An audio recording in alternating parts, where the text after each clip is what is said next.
Good day, friends. Peter from FS Bushcraft. Day 4, Book 4 of the, as I'm calling, the Bushcraft Book Club. Anyway, this is the fourth book, and this is a book that is actually my favorite book. And as everybody can see, the SAS Survival Guide. This is a book that I believe that anybody that's in bushcraft or survival, it cannot hurt at all to turn around and have in your kit. And I like this one because being the guide, it's a lot smaller and compact compared to the bigger books. And as most of you probably know, and if those that are out there that don't know, it's a great book. Now the SAS Survival Guides have been turned around and they've been out in publication since 1986. The Collins Gem edition, which is basically the company that turns around and puts them out every couple of years, the new editions, they started, as it shows in the inside here, they started, get that into view, 1993. Now this one was put out in 2010. Now I do have the newest one, and I'll do a review on that one tomorrow. But unfortunately it's not in the guide version, it's in the bigger version. And that's why I love this one, because of the fact of being it's basically like a pocket edition, and it's got all the information that the big guide turns out it has. And as you can tell, I use it quite a bit. Obviously out in the bush, the dirt on it and everything else. This is the same book that Cody and I gave away in our first giveaway. That General Banner was the fortunate. I shouldn't say fortunate. He was the lucky winner, and turned around and got. And with it, I mean, it's the same as a lot of the other books of those that they've never seen one.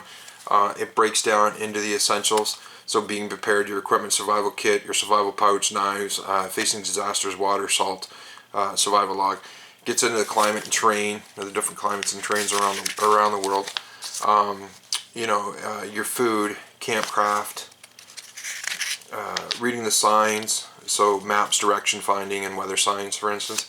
On the move, things about the decision to move if you were in a survival, or if you were lost, or whatever the case may be, things like that.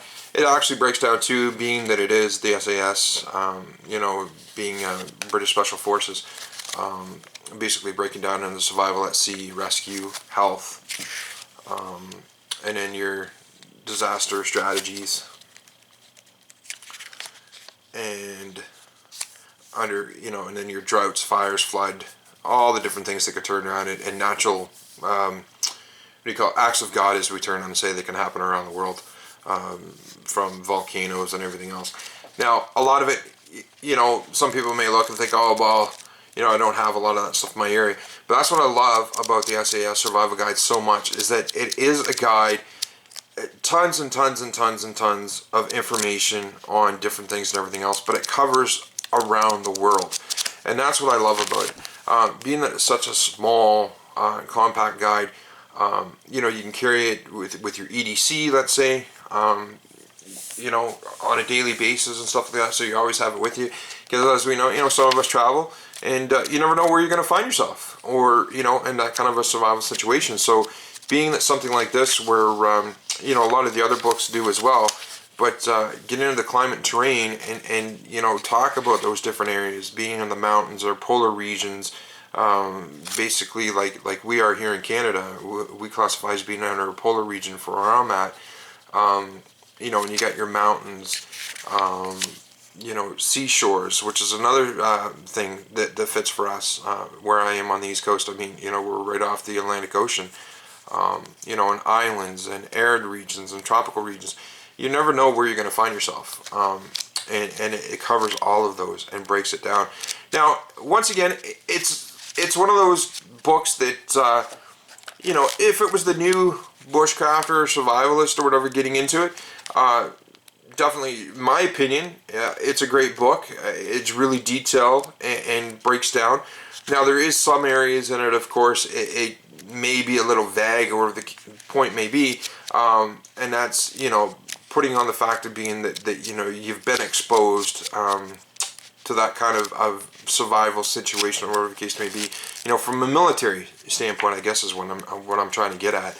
as most of us in the military, you know, when we get into our special ops trainings and stuff like that, I mean, definitely survival is one of those key things. So this would be a book that's, you know, used as a reference more than teaching, I guess I could say, in a bushcraft or survival scenario.